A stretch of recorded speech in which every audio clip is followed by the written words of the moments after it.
He has been doing consultancy and advisory work for the Asian Development Bank, UNDP, and Roland Berger. And our last but not the least is the speaker is Dr. Amar Taj. He will be joining us online. And let me introduce Mr. Amar Taj. He's a Fulbright Fellow, HEC Scholar, HEC approved PhD supervisor. He also worked as an associate professor, coordinator MS Development Studies. His area of research is public policy analysis. Before I hand over podium to the chair for formal moderation, I would like to share some housekeeping rules for online viewers. Please, at the end of this session, there will be one question answer session. So please share your questions in chat box. And for audience who are sitting here, you can raise your hands for question and answer at the end of this session. Now, I would like to request Mr. Mohsen Chandana Saab to formally chair the session. He will be moderating also. Thank you, sir. Over to you. Thank you very much. I am Mohsen Chandana, not Chandana, but naam mein kya rakha hai anyway. So I am Secretary IPC. Before that, I was the Special Secretary Finance, DG NIM Karachi. I've done Masters in Public Policy from University of Chicago, and I teach economics at IB, and I've taught about 35, 34 courses of economics there. So I'll take this opportunity to invite our first guest, Ms. Amna Zaidi, who is a research associate of SDPI and currently working on different projects related to local government system. She earned her MPhil degree from Lahore School of Economics.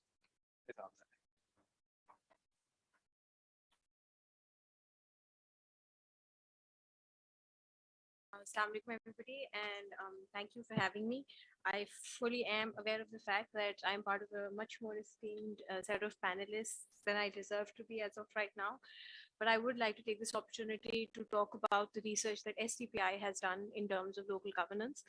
It is an area of research that has been of particular interest in recent history for all of us at the organization.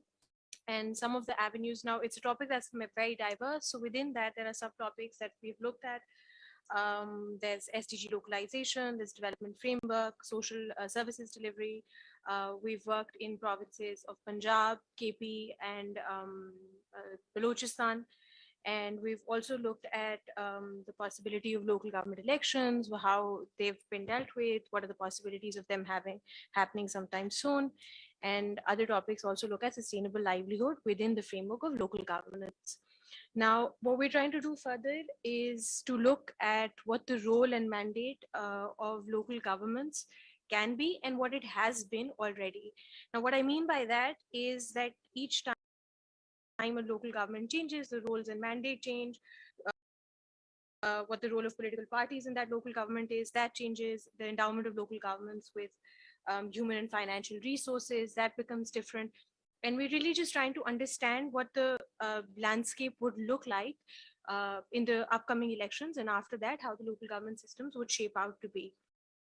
Now, one of the things that predominantly comes up is the fact that each time there has been amendments in the local government of Pakistan, it has witnessed a variety of arrangements. So the 18th Amendment, of course, allows devolution. It provides constitutional protection under the Article 140A. But this comes with the fact that all provinces, to them, certain modalities are left to them, which is how it should be, because local governments should reflect the diverse economic, social, and political structures of each province.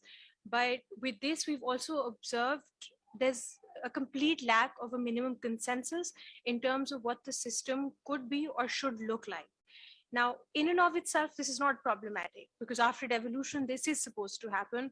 All provinces should have the freedom to choose their local government systems, and it should reflect the realities on ground. But our research in terms of both field and desk-based has pointed out the fact that there is not even any shared concepts at the level where regarding essential elements of local government could or should be. Now, this can be something that should be worked on, because every time there's a change of political majorities, there are significant amendments in local government acts for each province. And these acts are followed by sometimes very far-reaching consequences, in the sense that the system gets disrupted each time the laws change, the frameworks change under which the local government officials have to operate, and the system doesn't have the benefit of continuity. Now, at STPI, what we're trying to do for the development of better LG systems in Pakistan really is to sort of first understand what is going on. So for that, we've conducted a political economy analysis of the local government landscape in Pakistan. We've started off conducting desk-based reviews. We've also started conducting field interviews, because we first want to understand what the space looks like. And then we're hoping to create a platform where there can be dialogue on decentralization, there can be dialogue on local governments and what these systems should entail. But the idea is to make sure that a diverse range of stakeholders are part of this discussion. Now, what we hope for these discussions to bring forth is that these stakeholders that we bring to this forum are able to discuss what their expectations from local governments are, what the key differences in the functioning are, the barriers they've identified, and along with any policy or regulatory framework that they deem could facilitate a smoother local government system in Pakistan. Now, as mentioned, we've conducted a lot of research. So some things come up in the desk-based review, and these are what we call like structural problems that are underpinning the local government system as of right now. Again, and I'm sure you all must be aware to a certain degree. So the first one, I'm going to be very brief because we're short on time, and this is something that's very well documented in the literature to begin with, is capacity and revenue generation. Now, it's kind of like a cyclical process, because increased capacity of local governments can enable them to raise more of their own resources, which would in turn enable them to perform better for their own constituencies. But right now, their capacities and of both human capacity and their resource revenue generation is very limited as of right now. This also has a lot to do with the fact that currently, a lot of provincial tax collection excise is being done at the provincial level, and it hasn't been fully devolved to the local governance. Now, inexplicably, it's linked with service delivery, and by that we don't just mean that lack of finances is hindering their service delivery. We also mean that the capacity as well as the power devolved to provincial governments as of right now is not fully simultaneous with the work that they have to conduct, right? With minorities, youth, and other marginalized groups, why this is one of the main structural problems being highlighted, because demographically, these compartmentalizations of our population are becoming more and more significant over the year. Now, as of right now, what's happening is that elected representatives do select candidates from marginalized segments of society. There's a certain percentage and quota that has to be met. But the fact that they're being selected and are not coming up naturally through the process sort of sustains the patronage system that is going on. Then there's rules of business. And this has a lot to do with the fact that the amendments keep happening in the local government acts, predominantly because each time the political majority changes. And with this, the roles of local government officials is unclear. Each time there's a new local government act, each time there's something new that has to be delivered. And because the roles are unclear, the execution of their duties is also dismal. And the last, I believe, is lack of fiscal autonomy, which speaks for itself, because again, revenue generation is lacking, complete devolution is lacking. So the funds remain under the control of the provincial government far more than they should be at this point. Now, so this slide is more to do with what we have so far found with our field research. And I would say that these are just preliminary findings right now. And like I said, we're really trying to gauge if there's any possibility to sort of establish a minimum consensus, or to bring forth our different stakeholders at a point where they could possibly agree on certain aspects. So because this was a very central theme in our research, we had a response that by disruptive tenures of LG. So we don't just mean the fact that it's not being continued, but every time it is with a new set of laws, that means the framework will change and the system will be disbanded prematurely. Now, this happens predominantly because of political and bureaucratic interference, and this needs to stop for the system to gain any continuity. It was interesting. I'll link this to capacity later on, because one of our respondents literally just did say, can one swim in the absence of water? If you don't let them function in the system, faulted though it might be, the system will never flourish further on. Second is accountability of elected officials. Now, this is something we asked because a lot of literature reveals that when you talk to the bureaucracy, when you delve into the other appointed officials' point of view, the idea of capacity keeps coming up. The argument is that the capacity of local government officials might not be as much, but the idea is that elected officials tend to be more accountable. This has come up repeatedly in both the literature and the field, and why they feel is this is because elected officials are more accountable to their community. They have to be answerable in the form that their re-election depends on the votes that they will get from these people, and they need to be more careful, because actually we all need to be more careful, because this came up that the idea of accountability should not just merely be reduced to political victimization, because there is a tendency in political parties to blame the other party as soon as they're out of power, or whatever is lacking in the system gets blamed on the previous government who left the space. Then there's skills and training, capacity building. And with this, as I mentioned, local government officials feel that one, this is not the predominant issue, and the fact that actual evolution is not happening has more to do with the fact that the provincial governments are reluctant to share fiscal and economic powers. Second, they say, yes, trainings can be helpful and should be conducted, but the best way forward would literally be to let them function in the field. There is day-to-day functioning in an actual system that is being executed is going to be the best teacher for these local government officials going forward. And so COVID-19's impact on LG. I want to talk about more than just what it meant in terms of how there were no local governments when the pandemic hit, but in a way, this kind of highlighted the fact that even the existing remnants of the structure were able to perform better. Having said that, all respondents completely agreed that if there had been a local government, the dissemination of this entire process would have been much more effective and efficient. So this policy planning and implementation, Hamza, please, next slide. Thank you.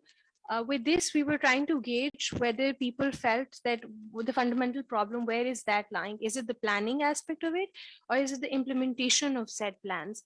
Now, while we had respondents completely agree that planning could be better, and predominantly it would be so if it's informed by better and more accurate, timely data, but mainly they feel it's the implementation that's lacking.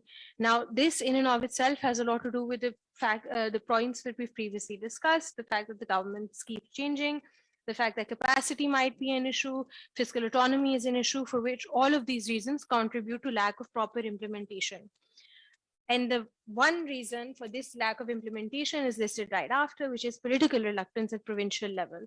Now, respondents seem to think that provinces want to retain their fiscal and administrative powers, so disposal of funds remains unclear. I mean, the political economy is a ground reality you cannot ignore, because a degree of centralization still exists and it stands in the way of true devolution. Like, I can give you an example that even in KP, which is relatively a better off province in terms of a local government structure, there some decisions are still centralized at the district level. Is a common structure for the local governments, which I said is again something we're trying to gauge to see even if there is a possibility of this, as opposed to imposing this on anyone. But respondents have been positive in this regard, where they feel that yes, this can be done and should be done to a certain extent. Now, what do we mean by that extent? And examples are really necessary, because I don't want to sort of curtail the room that 18th Amendment has afforded local governance. So some examples. India comes up very frequently. They have a chapter in their constitution which very clearly delineates what the local government system should look like.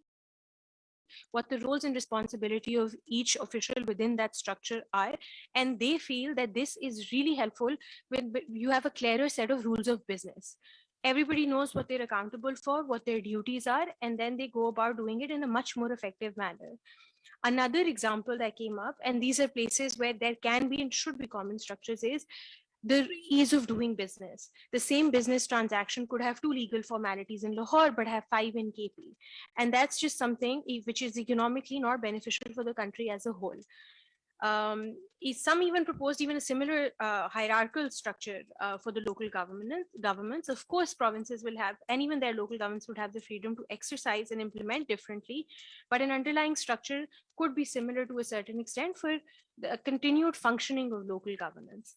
Now, having said that, I would again just remind that these are preliminary findings. These are further avenues of research that we've identified and hope to further delve into.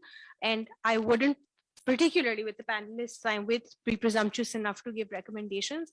So with that, I'd like to thank you for your time and pass it on to Hassan Saab so he could bring on the next speaker. Thank you. Thank you, Ms. Amna. May I invite you, Mr. Rainer Rodwald, to deliver his remarks.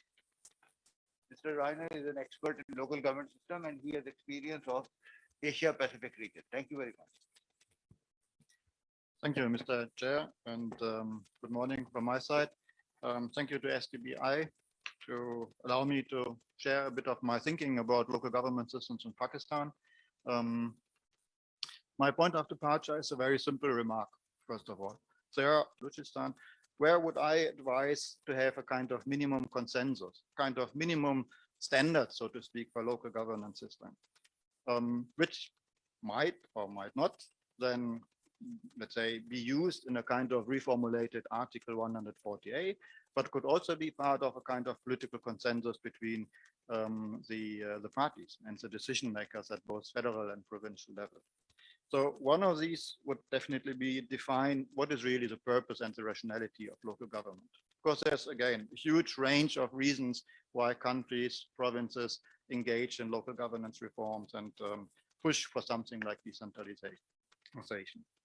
I think there needs to be an understanding about the modalities of decentralization. And again, coming back to what I called the science of decentralization, there's a kind of acceptance of what are different modalities and what distinguish different modalities like devolution, delegation, deconcentration.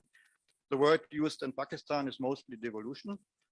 If I look at some of the arrangements that are likely to be part of the new local government act in Punjab, my feeling is the understanding of the term of devolution is not really in line with what literature and science would tell you. So it needs to be clear, what are we talking about? And there are certain principles which I like to see in the kind of overarching legal framework for local governments. Principles, because I think it's totally necessary for each province to reflect on what kind of local government system would fit our own context, would fit our requirements. But these considerations should be guided with certain principles. And that is really my main point that I want to emphasize today. One principle, unified administration at local level.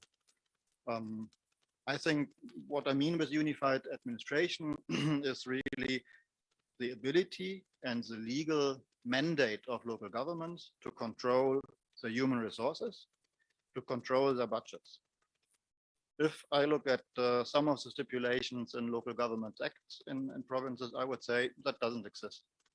Even service delivery, and Amina mentioned that earlier, I would say 89% of service delivery is still with provincial officials, provincial organizations. Although in the Local Government Act, it might appear as devolved. Why?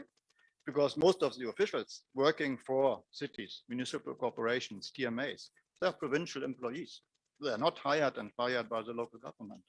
And I think what experience worldwide shows that if local governments really want to engage in service delivery and be held accountable for the kind of service delivery, having responsibility for those key issues, staffing, financing, is a key. If local governments don't know what kind of chief officer, TMA officer, municipal officer they will get, because these bodies are organized by the provincial level through those local government boards, local council boards. They will have very little relationship with these people. And these people will have very little relationships with the local governments they are serving in. So that is one key aspect where other countries also have struggled to say, okay, if you do decentralization, if you give powers and functions to the local government level, we also have to give them powers and functions about human resources and about finances. It's not an easy process, but I think that is one of those elements of a change management process that needs to come after you have passed or approved a local government. Second principle, intermunicipal cooperation. There are many countries where the experience of local governments working together has proved and has brought good results. It's often capacity, the argument of capacity was brought up already. That's often the case that if people or the policymakers realize the capacity at the local level to deliver services might not be there, that takes the function back to the provincial level or national level in a unitary state, which is not necessarily the right approach. In many countries, services like water, solid waste management, public transport are organized jointly by 2, 3, 4 different local governments together under specific arrangements. So that is one principle I would like to see in the constitution. The principle of local provincial cooperation, which is more like getting the mindset right to understand that in a multi-level governance system, no level is totally autonomous. Local government cannot deliver without the provincial level cannot deliver without the local government level, the federal level cannot deliver without having provincial and local government level on board. Fourth criteria, we need to assign or we need to spell out criteria, principles, how certain functions should be given to the local government level. There's huge variety across the provinces in Pakistan. Municipal service seems to be the standard all over, but if it comes to social services, for instance, sales, education, etc., there are huge differences. And it's often not clear why certain functions have been given to the local level or why they have been kept at the higher levels of government. This principle, match of expenditure assignments and revenue assignments. No local government can perform unless financial resources are there. And many countries, or many governments, I should say, like to dump functions, responsibilities on the local level, but keep the resources for themselves, creating what economists call those vertical fiscal imbalances. And I think that also has happened here in Pakistan, but it's not the only example for that. So having that matched together would be an important precondition for local governments to perform. And the last point I would like to highlight, and I mean, that would be interesting also for Niadullah to respond to that one, that the relationship between, let's say, the provincial policymakers and federal policymakers with policymaking at the local government level. Well, I would like to see a much stronger differentiation and in a way a separation. Pakistan is not the only country where, I mean, members of the assemblies have their own development funds for, I mean, infrastructure projects or other development projects in their localities. Philippines also has this kind of arrangements. My observation is always it interferes with the, let's say, delimitation of responsibilities and mandates between the levels. So for me, having a stricter separation on these issues would be another key principle, which of course is then highly contested also in the policy areas. I think my time is running up. So I would stop here. The presentation can be shared. Thank you very much for your attention, and I'm looking forward for the discussion. Thank you. May I now invite Dr. Amir Taj from Institute of Management Sciences, IM Sciences, KP. He will be delivering his remarks online. Hi, everyone. I hope I am audible to each and every one of you. Can you please confirm?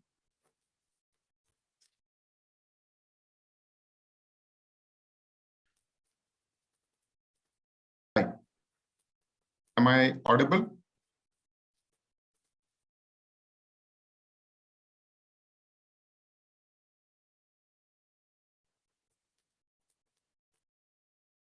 So can Yes, anyone, sir. can anyone please enable screen sharing? Can you please little bit loud?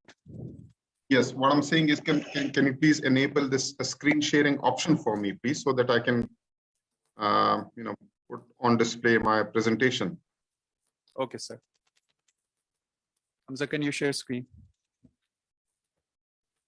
It's loud, sir. So the option that I have over here is, it is disabled, I presume.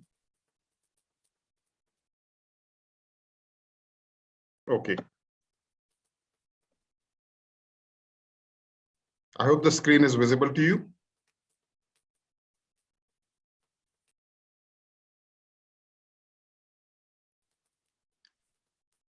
All right. Can I continue? Yes, sir, please. All right. All right. So thank you very much. I won't, take a lot of time in introducing the topic for today.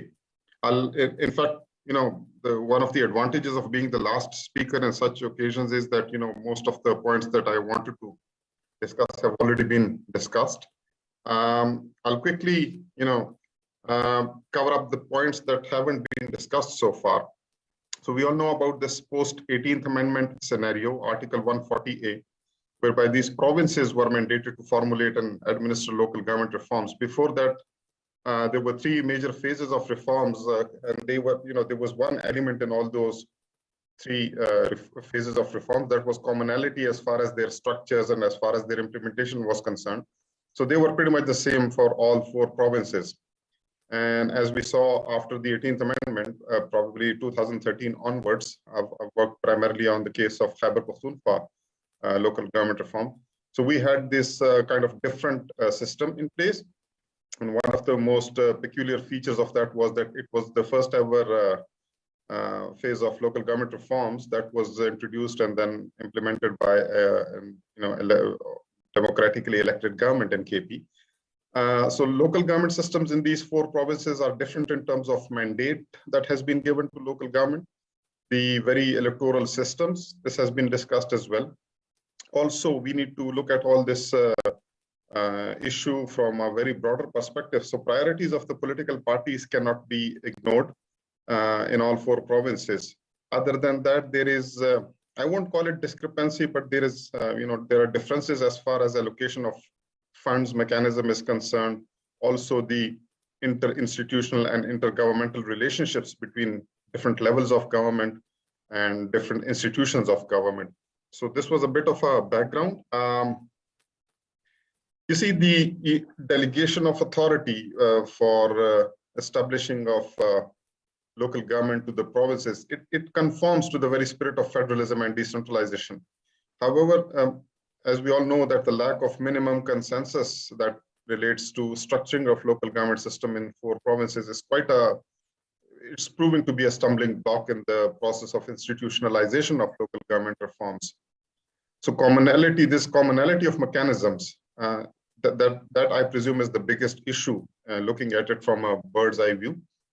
There is commonality of mechanisms adopted by civil administration and district level bureaucracy, and of course, their respective provincial governments in four provinces. But when it comes to the diversity of local government structures in four provinces, this has resulted in a disarray. Why? Because local governments have to work in tandems with civil administration and district bureaucracy. So I'm not technically speaking all in favor of a 100% complete uniform system for all these provinces, but we have to consider the fact that since they work in tandems with each other, there has to be some level of commonality when it comes to structuring them and then, of course, implementing them. That is the point for, I would say, debate today. Critical considerations in current scenario. Most of these points, as I said, have been discussed, but I'll just quickly go through them. One is, of course, the legal framework, and as they say, the devil lies in the details. So the detailed modalities of the local government system matters a lot. As such, rules of business, the functional assignments, responsibilities, and other than that, the authority that has been given in letter and spirit for locally elected political representatives, that is of key concern. Other than that, we also have to take into account the money matters.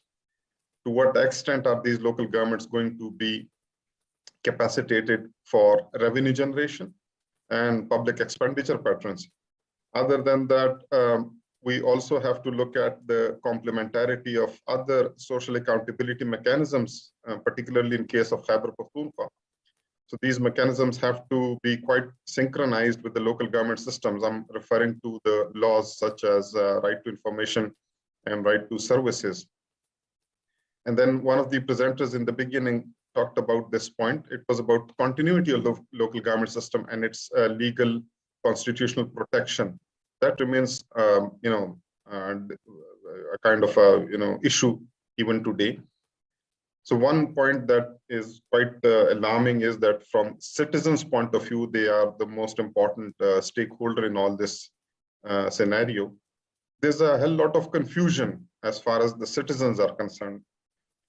Without any exaggeration, I'm telling you that I've been a student of local government reforms in Pakistan for the last 15 years. And even I have a lot of doubts about what is going to happen and what is going to be the roles and responsibilities in upcoming local government elections.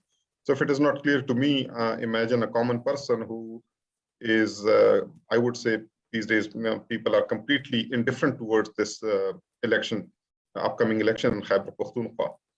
And then this institution of local government has to be explored in terms of its relationship with other institutions and levels of government.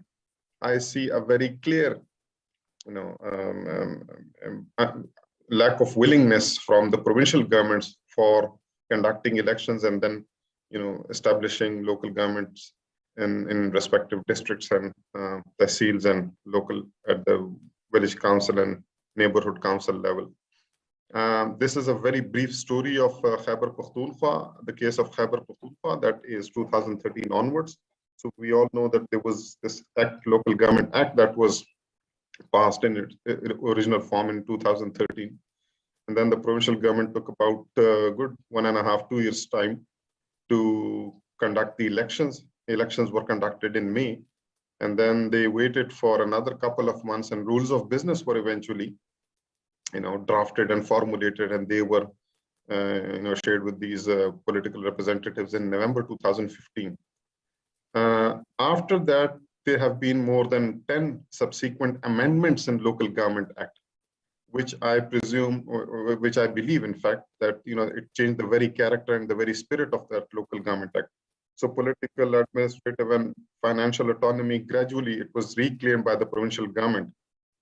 Initially, the Local Government Act of 2013 looked very well because it on the face of it, at least, it empowered the local representative to a very greater extent. However, later on, these subsequent amendments, this was a kind of a process of redirecting the stream of power to the provincial government instead of handing or delegating those powers to the local government. So local councils remained, I would say, toothless by and large. Then this Local Government Act of 2013, this was amended drastically through major amendment in 2019. So whereby this district council was abolished, and now we're going to have elections for almost this two-tiered local government system. One is, of course, tehsil or town level, and then the other one is going to be the village council or neighborhood council. So apparently, tehsil and neighborhood council and village councils have been mandated to deliver key municipal services and local development services. But the revised rules of business would actually reveal the real scenario. Stakeholder interests are very important. Immediate and long-term interests have to be taken into account to come up with an idea for building a common consensus for all these provinces. We have to be considerate about what is going to be the interest and what is going to be the role of federal government. Then you cannot simply deny the the importance of provincial governments in terms of introducing, structuring, and then implementing these reforms. Judiciary has also played a very crucial role, as we all know. It has been Supreme Judiciary has been, a kind of, relentlessly forcing provincial governments to hold elections and conduct elections. And then another arch rival of local governments in the past and currently as well has always been the provincial bureaucracy. It's a very understandable fact.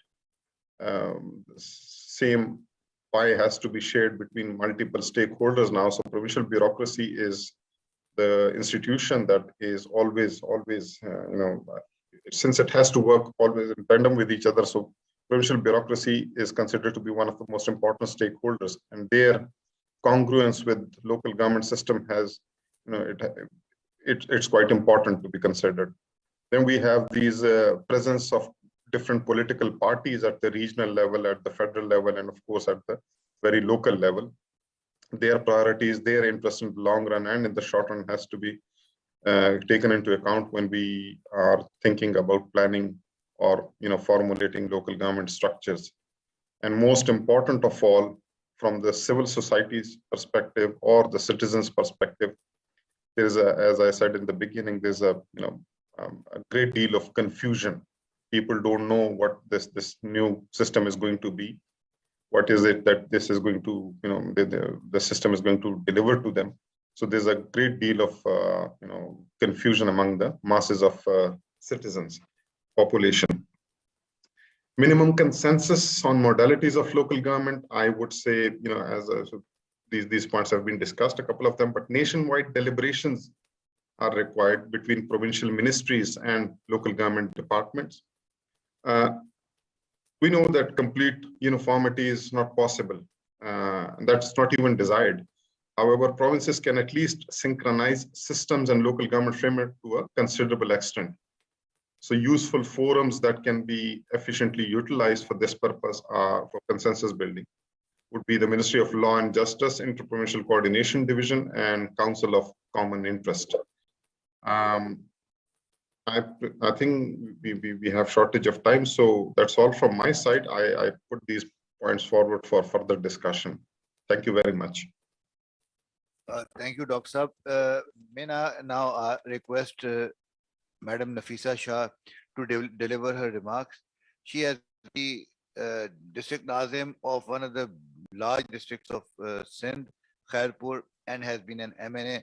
And I think there is no more relevant speaker than her to talk on this subject. Madam Nafisa Shah. Ji, thank you very much. First of all, I apologize for the delay, but I have gone through the presentations that were sent to me. So I sort of and I heard the last presentation. This is, as I say, in Pakistan, there are some key issues, national issues that are unresolved. I call them the national questions, So the issue of women, for instance, what is really the status of women? Where are women in Pakistan? That remains unresolved. The push for just the equality for women or the basic minimum rights for women, that's unresolved. The issue of religion, continues to be unresolved. The way these outfits have been from time to time used by the state as an extension of state policy that has really almost created a dissension within our state and society. One of the key issues that remains unresolved in Pakistan, and again, a tug of war between different power centers, is a local government. It remains an unresolved question. And if we look at its history, there's this political contest between various forces. So if we first, I'll go into the Constitution. Presently, post 18th Amendment, the Constitution, as was pointed out by the panelists before me, 140A calls for assigns the local governance or the local governance systems or enactment of law of local government systems to the provinces. And the second principle, and also it assigns the authority to conduct elections to election commission. So there are two entities or institutions responsible for local government in Pakistan. As per the constitution, one is the province. The provinces make the enactments. And the second is the election commission, which ensures that the elections take place. And then there is a state policy, the principle of policy 32, number 32, which says that the state shall enable local governance and also ensure presence of workers, peasants, and women in the local government. So this is basically the constitutional framework, and I think it was pointed out earlier that that perhaps the constitution itself has a very basic guideline. It's not really comprehensive, and it does not establish local government as the third tier, but it makes it subservient to the provinces. If anyone, any outsider steps into Pakistan today, comes into any city, comes into any village, enters from any point, any road, take any point in Pakistan.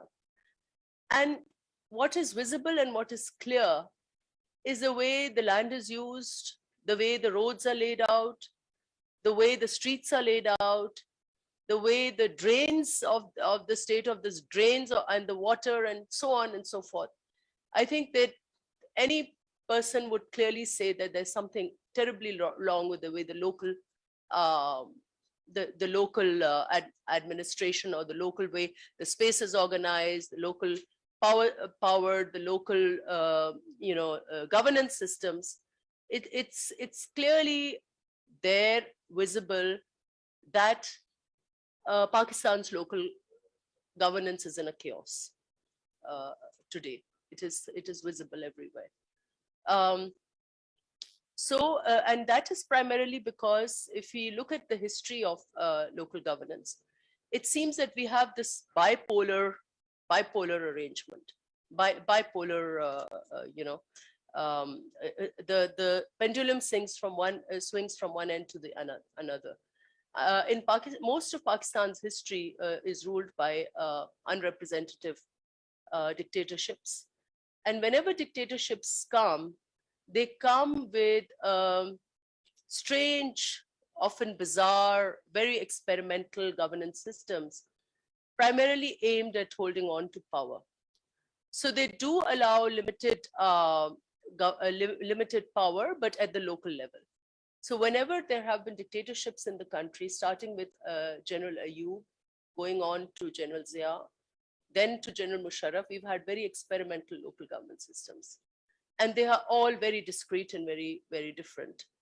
Come democracy and the constitutional rule, then obviously the federal principle is something that is that comes on the surface, and then the local governments become subservient to the provinces. And so in the last, starting with the 2008, with the restoration of the constitution, now the provinces are the ones that determine or that make the enactments.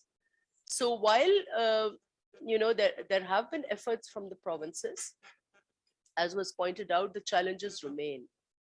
And I do sense that there is, sorry, I have a bad throat. The challenges remain. One would have expected that the present regime, which had a very strong angle of local governance to its manifesto, would be the first one to make local governance reforms or strengthen the local government systems. But since the past 3 years, almost in all provincial governments, the local government system it finished its tenure. The last elections were completed. But sadly, there was a break in almost all the provincial governments in terms of, consistency and taking it to the next round. We've had one round of elections. Each of the provinces came with different models, and which is a concern and which is the topic of today's session. But starting with Punjab, where the local government system, the entire system was suspended for, and then the Supreme Court had to intervene and then restore it. KP again, it did not go to the next, so the next round of elections could not take place. Sindh also had a small gap, Balochistan had a gap. So all four provinces once noted that the continuity is something that was not ensured. And now the Election Commission and the Supreme Court stepped in, and now we're going to have another round of elections. But I think the challenge remains that in terms of effective local governance, have these new structures or new systems that have been enacted by the provinces, to what extent have they delivered? And one major issue remains. I also think that, yes, 18th Amendment is something that is very important for the way this country, the country's origin, its narrative, its origin story, that it's a federation, must remain as a federation. But it's still very, very important, as was pointed out by the previous panelists, that some basic structural commonalities exist between all four provinces. Whether it's, the territorial jurisdictions on how you are delimiting the local governance structures, say union council. I think that union council is one structure that has been very consistent to even pre-Pakistan local governance had the union councils and the towns and the cities. And so it was delimited by the different population sets, but these entities existed. So I think that there has to be some structural commonality, some principles, of like, what are the subjects that the local governments would take and wouldn't take.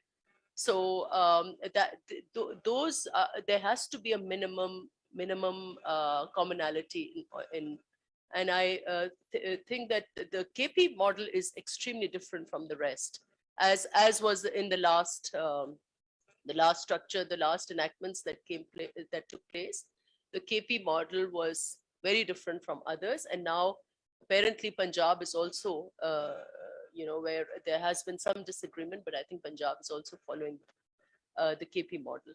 So what is really missing in this is a national dialogue. I mean, we have forums like this where we talk about it, but in terms of leadership, and it should be none other than driven by the Prime Minister. I think it's very important that the Prime Minister or the federal government takes it up through the ministry, the interprovincial ministry, and there should be a national dialogue on some minimum agreed principles on the local government, so that there is political ownership at the top level, and these administrative, financial, political aspects are agreed on. One thing that remains, again, a point of contest in these differences is whether the local councils should be political, based on party vote, or whether it should be independent votes. And there, the two provinces, Punjab and KP, had in their law that these should be apolitical elections. But the Supreme Court ruled that no, they have to be political, because obviously the Constitution is very clear that the devolution has to be political, administrative, and fiscal. So these are the three points that are reiterated. So I'll close here. I think concluding that it is a very important, one of the main national questions remains the local governance, and it continues to be contested.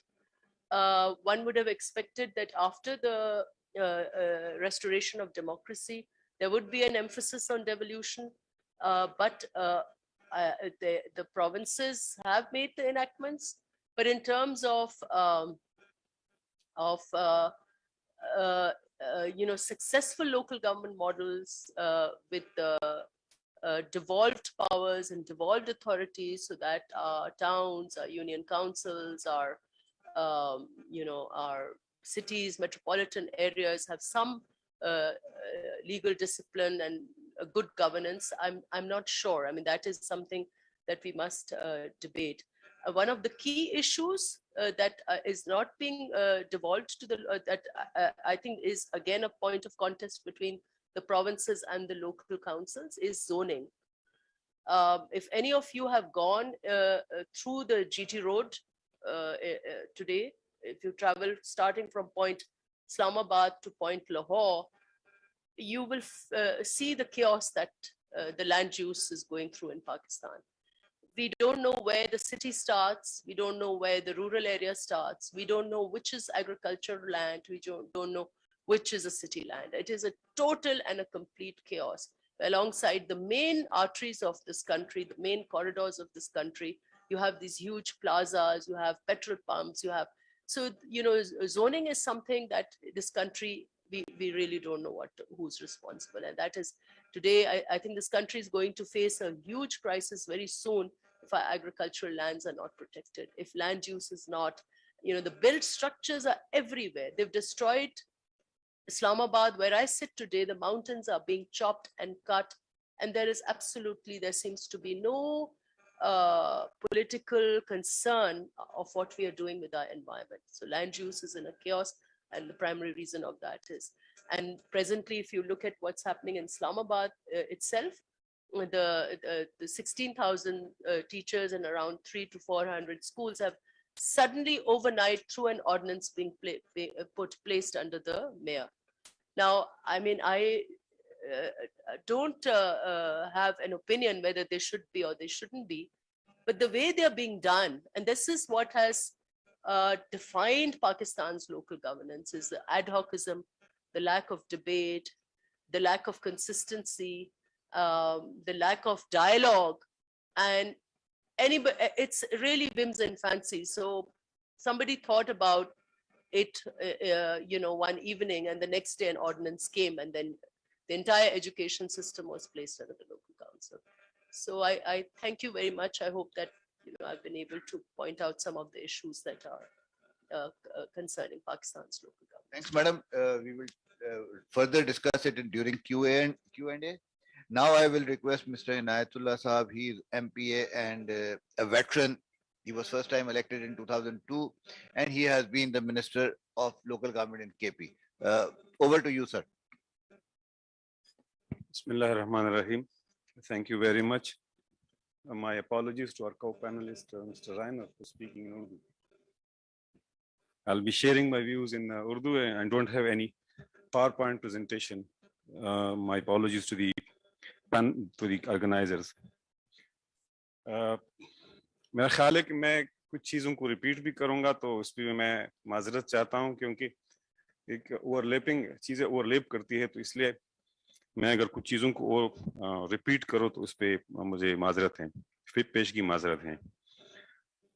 ये जो theme है, building minimum consensus on the architecture of local government system in Pakistan, it's very close to my heart. और मैं इस पे मुख्तलिफ seminars के अंदर बोलता रहा हूँ, अपनी असम्बली के अंदर भी इस पे बोलता रहा हूँ। और चूंकि मैं लोकल गवर्नमेंट एक्ट 2013 का एक लिहाज से आर्किटेक्ट हूँ, मैं उसका बनाने वाला हूँ, मैं उस कमेटी का चेयरमैन था जिसने वो लोकल गवर्नमेंट ड्राफ्ट किया था, और हमने कोशिश की थी कि उसको आर्टिकल 148 के स्पिरिट के मुताबिक बनाएं, लेकिन जब उसको ड्रास्टिकली अमेंड किया गया 2019 के अंदर, तो मैंने 3 पिटीशंस जो है वो हाई कोर्ट के अंदर दायर की। मैं 3 पिटीशंस के अंदर पिटीशनर रहा।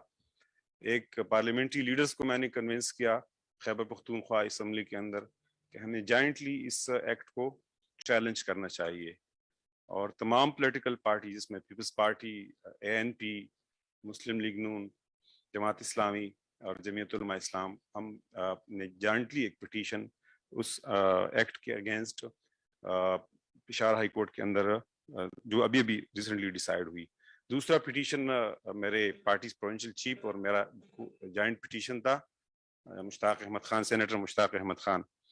اور تیسرا جب انہوں نے ایپیڈیمک کنٹرول ایکٹ کے اندر امینڈمنٹ کیا کہ لوکل گورنمنٹ کا ٹرانزیشن پیریڈ جو ہے وہ 2 سال ہوگا، تو اس کا فار آل پریکٹیکل پرپز مقصد یہ تھا کہ لوکل گورنمنٹ الیکشن کو ڈیلے کیا جائے. تو اس کو ہم نے لوگ خیبر پختونخوا ہائی کورٹ کے اندر چیلنج کر دیا. میں سمجھتا ہوں ان پوائنٹس کے اوپر مجھ سے پہلے بھی کو پینلسٹ نے گفتگو کی ہے اور اپنے پریزنٹیشنز کے اندر اس کی طرف اشارے کیے ہیں. میں کچھ چیزوں کو تھوڑا ایکسپلین بھی کروں گا. اسٹرکچر کی بات کی گئی تو میرا خیال ہے کہ منیمم اسٹرکچر جو ہے پوری پاکستان کے اندر ڈیفائن ہونا چاہیے. اور اسٹرکچر جب ہم بات کرتے ہیں تو ٹیئرز بھی ڈیفائن ہونے چاہیے اور اس کے ساتھ نومنکلیچر بھی ڈیفائن ہونا چاہیے. ڈائمنکلیچر بھی ایک ہونا چاہیے، اکراس پاکستان ایک ہونا چاہیے. اس طرح نہ ہو کہ کسی جگہ ناظم ہو، کسی جگہ میئر ہو، کسی جگہ چیئرمین ہو.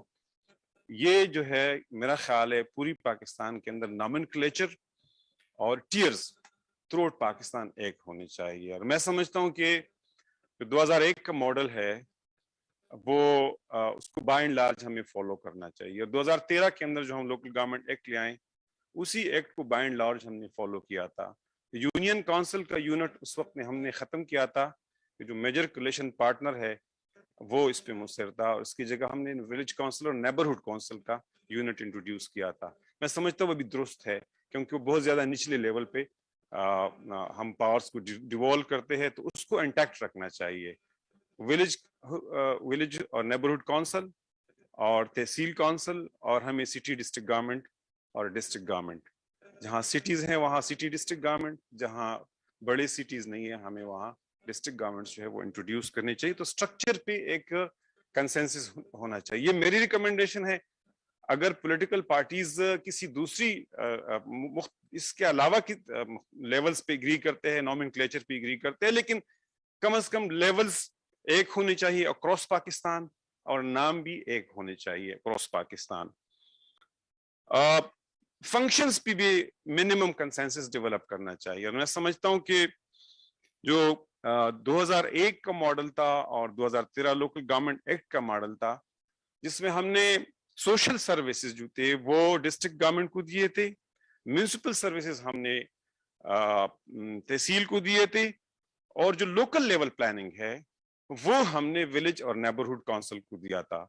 Death certificates, birth certificates, marriage certificate, اس کی رجسٹریشن، یہ ڈیٹا مینٹین کرنا، یہ ریکارڈ مینٹین کرنا، یہ وی سی این سی کو دیا گیا تھا.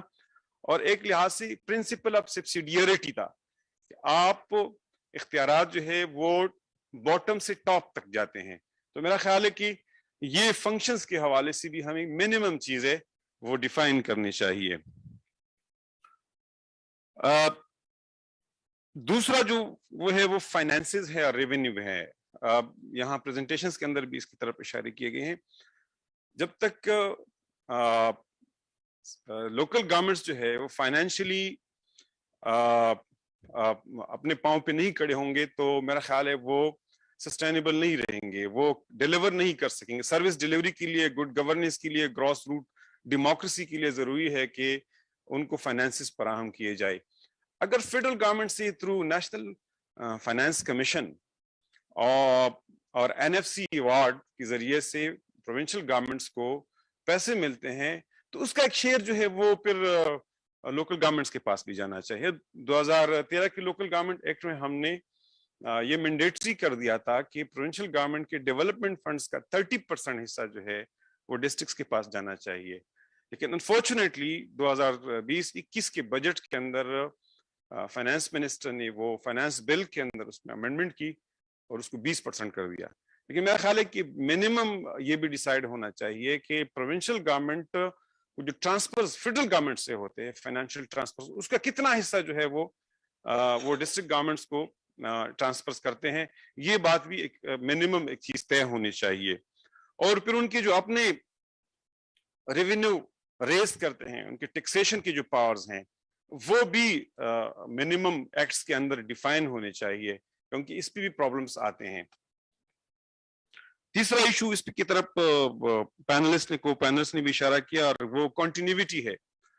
لوکل گورنمنٹ کا سب سے بڑا، میں اپنے کو پینلسٹ نفیسہ شاہ صاحب سے اگری کرتا ہوں کہ یہ انتہائی امپورٹنٹ کوشچن رہا ہے پاکستان کے اندر، اور ہمارے ہاں ملٹری گورنمنٹس جو ہے وہ اس کو انکریج کرتی ہے، لیکن انفارچونیٹلی جو پولیٹیکل گورنمنٹس ہے وہ اس سے راہ فرار اختیار کرتی ہے.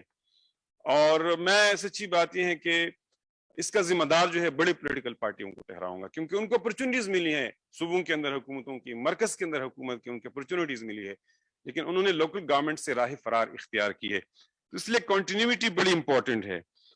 اور کنٹینیوٹی کیسے انشور ہوگی اس کی طرف بھی میرے کو پینلسٹ نے بھی اشارہ کر دیا کہ اگر ہم کانسٹیٹیوشن کے اندر ایک چیپٹر ایڈ کرتے ہیں تو اس چیپٹر کے نتیجے میں، اور اس میں ساری چیزیں ڈیفائن کرتے ہیں، یہ جتنی جو ہمارے ہاں منیمم کنسنسس جن چیزوں کے اوپر ہو جاتی ہے وہ اس چیپٹر کے اندر ایڈ کیا جاتا ہے. سچی بات ہے کہ جب 18ویں ترمیم پاس ہو رہی تھی، جو اس کے ڈیزائنرز تھے، اس کے جو بنانے والے تھے، آرٹیکل 140 انہوں نے اسی ذہن کے ساتھ انسرٹ کیا تھا کانسٹیٹیوشن کے اندر. ہماری پیٹیشن پہ بڑی انٹرسٹنگ ڈیبیٹ ہوئی پشاور ہائی کورٹ کے اندر. میرے ساتھ وقت کتنا ہے ویسے؟ ٹھیک ہے. تو اس پہ بڑی انٹرسٹنگ ڈسکشن ہوئی. انہوں نے ہم سے کہا، جب ہمارا وکیل ارگیو کر رہا تھا کہ 140A جو ہے وہ ڈیولوشن کی بات کر رہا ہے، جبکہ آپ نے ڈسٹرکٹ ٹیئر کو اومٹ کیا ہے، تو جب آپ ڈسٹرکٹ ٹیئر کو اومٹ کرتے ہیں تو ڈیوالوڈ آفیسز تو ڈسٹرکٹ لیول پہ ہوتے ہیں، تو یہ تو آپ کانسٹیٹیوشن کی خلاف ورزی کر رہے ہیں. تو آنریبل ججز کے جو ریمارکس تھے وہ کہہ رہے تھے کہ آپ کی بات اس حد تک تو درست ہے کہ پروونشل گورنمنٹ نے اسپرٹ آف دی لا کے خلاف، اسپرٹ آف دی کانسٹیٹیوشن کی خلاف ورزی کی ہے، لیکن آپ ہمیں ثابت کریں کہ انہوں نے لیٹر دی کانسٹیٹیوشن کے اندر خلاف ورزی بھی کی ہے. تو اس وقت میرے ذہن میں یہ بات کلک ہوئی کہ یہ بات اس حد تک تو ان کی درست ہے کہ provincial government spirit of the constitution کے اگینسٹ تو گئی ہے، لیکن ہم یہ ثابت نہیں کر پا رہے ہیں کیونکہ ڈسٹرکٹ ٹیئر لکھا ہی نہیں ہے کانسٹیٹیوشن کے اندر، ڈیولوشن لکھا ہے. تو اس لیے لیٹر آف دا لا بھی کلیئر ہونا، پاکستان جیسے ملک کے اندر لیٹر آف دا لا بھی کلیئر ہونا چاہیے. مطلب یہ تو ویسٹمنسٹر ماڈل ڈیموکریسی کو ہم تو فالو کرتے ہیں لیکن اسپرٹ فالو نہیں کرتے ہیں، وہاں تو چیزیں کنونشنز پہ چلتی ہے. ہمارے یہاں جب تک چیزیں کلیئرٹی کے ساتھ ڈاکومنٹڈ اور لکھی ہوئی نہ ہو تو کانسٹیٹیوشن کے اندر ایک چیپٹر ایڈ کرنا چاہیے، اور اس چیپٹر کو ایڈ کرنے کے ساتھ بھی اس میں ایک چیز اور بھی لکھنی چاہیے. شاید میرے کو پینلسٹ نے وہ بات نہیں کہی ہے، میں کہنا چاہوں گا، اس کی جسارت کروں گا کہ ہمارے یہاں کانسٹیٹیوشن کو بھی امپلیمنٹ نہیں کیا جاتا ہے. مثلا ہم پروونشل رائٹس ہے، اس کے حوالے سے میں آپ کو بہت سے ایسے آرٹیکلز پروویژنز کوٹ کر سکتا ہوں. آرٹیکل 58 ہے کہ جس میں گیس کے حوالے سے ہے کہ جس صوبے کے اندر گیس پیدا ہوتا ہے اس صوبے کو پریسیڈنس حاصل ہے کہ جب تک اس کی ضرورتیں پوری نہ ہو اس کو امپلیمنٹ نہیں کیا جا رہا ہے. کانسٹیٹیوشن کے اندر ہے کہ آپ گیس اور آئل پہ ایکسائز ڈیوٹی صوبوں کو دیں گے، وہ آپ ہمیں نہیں دے رہے ہیں، تو اس کا انفورسمنٹ کون کرے گا؟ تو میرے خیال میں اس چیپٹر کے اندر ہمیں کورٹس کو انفورسمنٹ بھی دینی چاہیے کہ اگر کوئی گورنمنٹ امپلیمنٹ نہیں کر رہا ہے تو کورٹس کو اس کو انفورس کرنا چاہیے. اور چوتھی بات میں کہنا چاہوں گا کہ یہ جو لوکل گورنمنٹ کے اوپر انکروچمنٹ ہوتی ہے لوکل گورنمنٹ کمیشن کے نام سے، اور چیف منسٹر صاحب کو پاورز دی جاتی ہے کہ وہ پالیسی ڈائریکشنز ایشو کریں گے فرام ٹائم ٹو ٹائم، اور اگر کوئی ناظم صاحب وہ پالیسی ڈائریکشنز امپلیمنٹ نہیں کرے گا تو اس ناظم کو سسپینڈ کیا جائے گا. تو یہ پاورز یا پنجاب کے اندر لوکل گورنمنٹس کو ڈیزولو کیا گیا، تو یہ پاورز پروونشل گورنمنٹ کے پاس نہیں ہونی چاہیے. جب لوگ الیکٹ کرتے ہیں تو میں تو سمجھتا ہوں یہ جو الیکٹڈ لوگوں کو کورٹس کے اندر ڈسکوالیفائی کیا جاتا ہے، یہ بھی لوگوں یہ جو الیکٹوریٹس ہے ان کے مینڈیٹ کی توہین ہے. اس لیے کسی کے پاس یہ پاورز نہیں ہونے، یہ اس ہاؤس کے پاس پاورز ہونی چاہیے جو اس کو الیکٹ کرتی ہے. تو میں سمجھتا ہوں کہ انکروچمنٹ جو ہے اس حوالے سے بھی لا کے اندر کلیئر کٹ چیزیں ہونی چاہیے. اور مسٹر رائنر پروبیبلی انہوں نے مجھے بتایا کہ آپ اس پہ بات کریے، جو پروونشل گورنمنٹس اور ڈسٹرکٹ گورنمنٹس اور اس کے اندر جب ایک دوسرے کے ڈومین میں ہم انٹر ہوتے ہیں تو یہ بات درست ہے کہ پاکستان جیسے ملک کے اندر آپ ایم این ایز اور ایم پی ایز کو ڈیولپمنٹ پروسیس سے نہیں نکال سکتے ہیں، لیکن آپ کم از کم ایک لائن ڈرا کر سکتے ہیں کہ یہ جو کام ہے یہ ایم این اے کے ہوں گے، یہ کام ایم پی اے کے ہوں گے. یہ اب مجھے افسوس ہے کہ پی ٹی آئی کی گورنمنٹ کے اندر تھوڑی سی سیاسی بات ہے لیکن ظاہر ہمیں کرنی پڑتی ہے. پی ٹی آئی کی حکومت جو سلوگن پہ آئی تھی کہ ہم امپاورڈ لوکل گورنمنٹ لائیں گے، اور MPs کو فنڈز نہیں دیں گے. انہوں نے MPs کو تو جو ان کی زیادہ ڈپارٹمنٹ صوبے کے لیول پہ ہے تو وہ تو نیچرل ہے, لیکن پہلی مرتبہ انہوں نے صوبائی محکموں کے اندر صوبائی حکومتوں کے ذریعے سے بے تحاشا فنڈز MNS کو دیے ہیں, اور بدقسمتی سی وہ ولیج کانسل کے لیول کے اسکیموں کے اندر خرچ ہو رہے ہیں. تو یہ چیز لائن ڈرا کرنی چاہیے, یہ لائن ڈرا کرنی چاہیے کہ ہم انکروچمنٹ نہ کریں, ایک دوسرے کے ڈومین کے اندر انٹر نہ ہو. اور ان ساری چیزوں کے لیے پھر ہمیں, اور میں ایک دو باتیں کر کے اس کنکلوڈ کرتا ہوں کہ رولز آف بزنس کی مدد سے we play with this principal law. Rules of business کے لیے بہت کم چیزیں چھوڑنے چاہیے, ساری چیزیں پرنسپل ایکٹ کے اندر ڈیفائن کرنی چاہیے. Everything should be defined, اور یہ بھی کانسٹیٹیوشن کے اندر لکھنا چاہیے کہ جو سبسٹینشیل چیزیں ہیں, define the substantial things in this principal act and the principal law, اور اس کو چھوٹی چھوٹی چیزیں چھوڑے, جو چھوٹی چھوٹی چیزیں ہیں وہ رولز آف بزنس کو چھوڑ دیں. اور آخری چیز جو میں کہنا چاہوں گا وہ یہ ہے کہ ان ساری چیزوں کے لیے ایک گرینڈ نیشنل پولیٹیکل ڈائلاگ ہونا چاہیے, چاہے اس کو وزیر اعظم لیڈ کرے, چاہے اس کو کوئی بڑی پولیٹیکل پارٹی لیڈ کرے, اور آپ جیسے لوگ درمیان میں SDPI اور یہ آپ درمیان میں اس کو فیسیلیٹیٹ کرے, اس کو کوآرڈینیٹ کرے. تو ایک گرینڈ نیشنل ڈائلاگ ہونا چاہیے. اور میرا یہ بلیف ہے, میرا یہ عقیدہ ہے, میں سمجھتا ہوں کہ جب تک اس ملک کے اندر مضبوط لوکل گورنمنٹس نہیں ہوں گے, ہماری پولیٹیکل پارٹیز کو ہمیں ڈکٹیٹرشپس کو بلیم نہیں کرنا چاہیے, ہمیں اپنے آپ کو بلیم کرنا چاہیے کہ ہم لوکل گورنمنٹس کو پنپنے نہیں دیتے ہیں, ہم ان کو انکریج نہیں کرتے, ہم ان کو پروموٹ نہیں کرتے, ہم ان سے بھاگتے ہیں, ہم پاورز کو ڈیوالو نہیں کرتے ہیں, ہم پاورز کے ساتھ چمٹے ہوئے ہیں. اور یہ جو ایلیٹ کیپچر ہے اس ملک کے اندر, جو ایلیٹ کلچر ہے, جو ہمارے بیوروکریٹک ایلیٹ ہے, پولیٹیکل ایلیٹ ہے, جس طرح سے اختیارات کے ساتھ چمٹے ہوئے ہیں, اور ہم یہ نہیں چاہتے ہیں کہ جو گراس روٹ پہ غریب بندہ ہے وہ VCNC چیئرمین بنے, ان کو اختیارات ملے. اس مائنڈ سیٹ سے جب تک ہم نہیں نکلیں گے, یہاں ڈیموکریسی کوئی فیوچر نہیں رہے گا, نہ گڈ گورننس گراس روٹ پہ ہوگی, نہ سروس ڈیلیوری بہتر ہوگی. ود دس میں آپ کا شکریہ ادا کرتا ہوں. Thank you. تھینک یو عنایت اللہ صاحب. جسٹ ٹو ریپ اپ, ہمارا جو ٹاپک تھا اس سیشن کا, that was building minimum consensus on the architecture of local government system in Pakistan. I am very happy that all these speakers have agreed on one thing, that there should be some minimum standards which should be applicable in all the 4 provinces. This is one thing. Two, most of the speakers, Madam Nafisa and Inayat Saab ne bhi bada zor de ke ye baat kahi hai کہ اس پہ ایک national dialogue کی ضرورت ہے. آمنہ زیدی صاحبہ نے کہا کہ there is no shared concept at this principle, which is a matter of concern, and local government should be according to the needs, and that was emphasized by Mr. Rainer Rodwald also. And he rightly said that there are a lot of local government systems and we should have our own tailor-made system, not adopt one system and try to implement it in Pakistan. Madam Nafisa Shah has also delved into the past 3 local government systems of 1962. Just probably I'll translate it later. That was basic democracy. And I remember my father told me then, like early 60s or late 60s or early 70s, he said, this is not basic democracy, this is Baker's democracy. So Baker's means helpless. All right, so I still remember that. And she discussed the issue of party and non-party system also and referred to the Supreme Court decision. And Inayatullah Sahab has, there's a slight my disagreement with what Inayatullah Shah Sahab said. Initially, he said that the local governments should have their own revenue collection system. But then when he elaborated it, he talked about the transfer of funds, making it mandatory. To my mind, one thing is clear. Local government systems will always be 100% dependent on the provincial governments if they will not know how to collect revenue. 1. 2, I refer to very good research which says that economic growth leads to fiscal decentralization, and fiscal decentralization then makes local governments independent. In the current scenario, what I see in the present local government, the economic situation of the country, I'm sorry, I may be wrong, but I don't see that happening in near future. I will take just 3 questions because the time is up.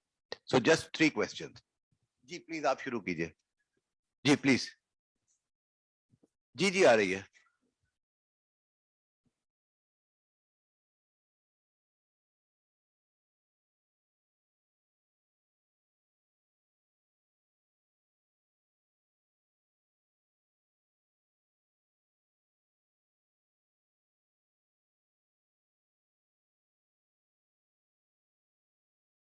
Question है training की आप बात कर रहे थे, training of local government representative, आप उसको जवाब देंगे?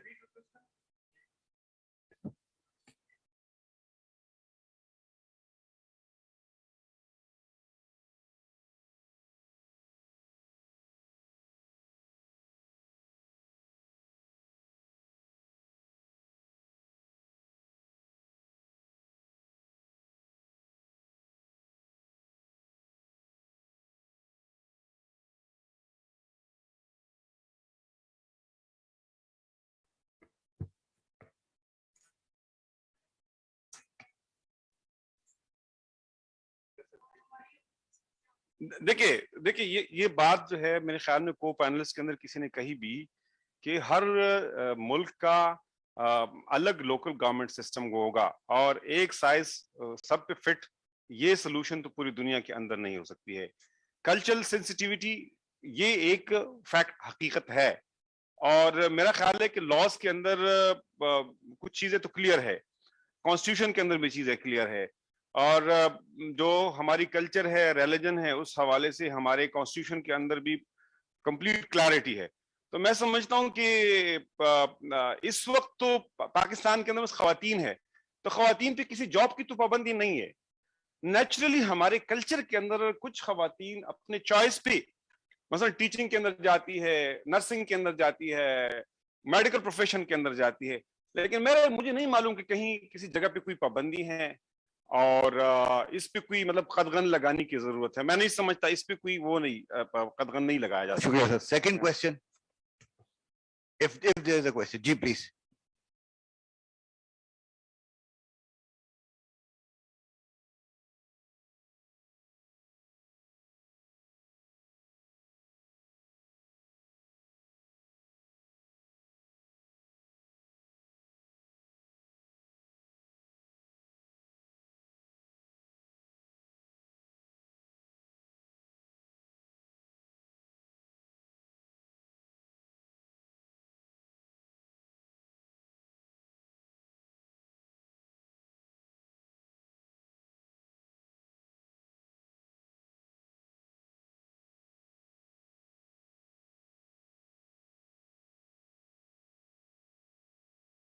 That is my question too.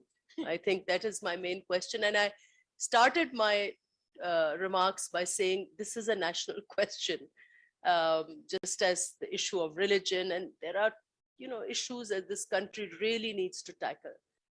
Primarily, I think that you need a strong leadership at the central level that first recognizes that this is an issue that needs to go beyond. We do not want to be trapped कि बस सूबे है तो सूबे के beyond बात ही नहीं होगी. We must recognize that this is an issue of Pakistan. The bad governance starts from the street, and हम लोग जैसे लोग जो है, यकीन करें मेरा काम तो लॉ मेकिंग है, लेकिन मुझे जो सुबह को पहला काम आता है वो स्ट्रीट का आता है कि मेरी गली में ये हो गया और मेरी गली में वो हो गया. Whether it is a local contest, whether it's drain, water spilling out, पानी नहीं है, so we've just become local councillors. As an MNA, I'm doing a local councillor's job. So it must be a recognition that this is one of the 22 crore awam जो है वो without strong local governance and on an agreed, एक settled issue होना चाहिए.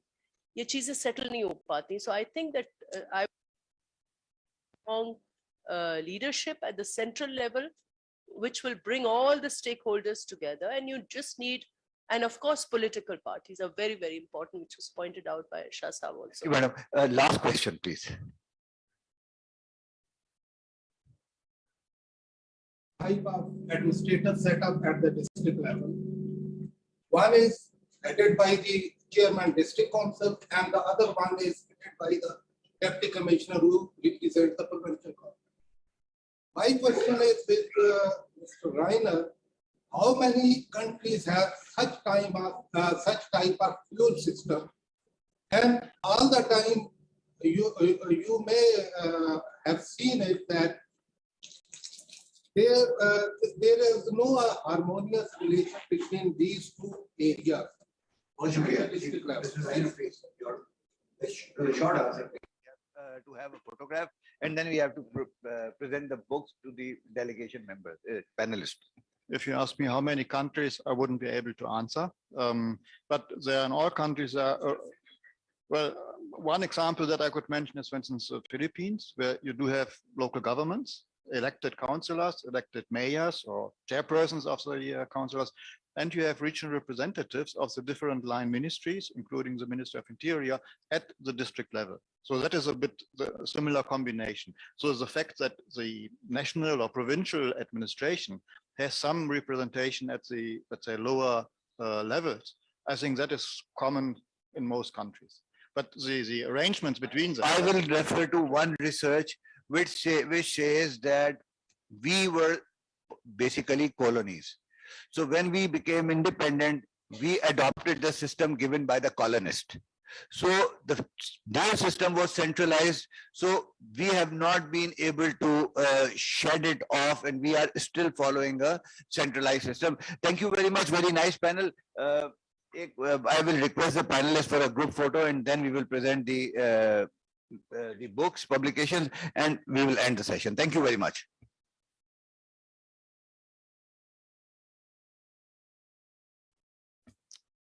Rabia, can you join us, please?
This is the concept of one health, the health of livestock, directly healthy human health. So which leads to the better human health. And next, please.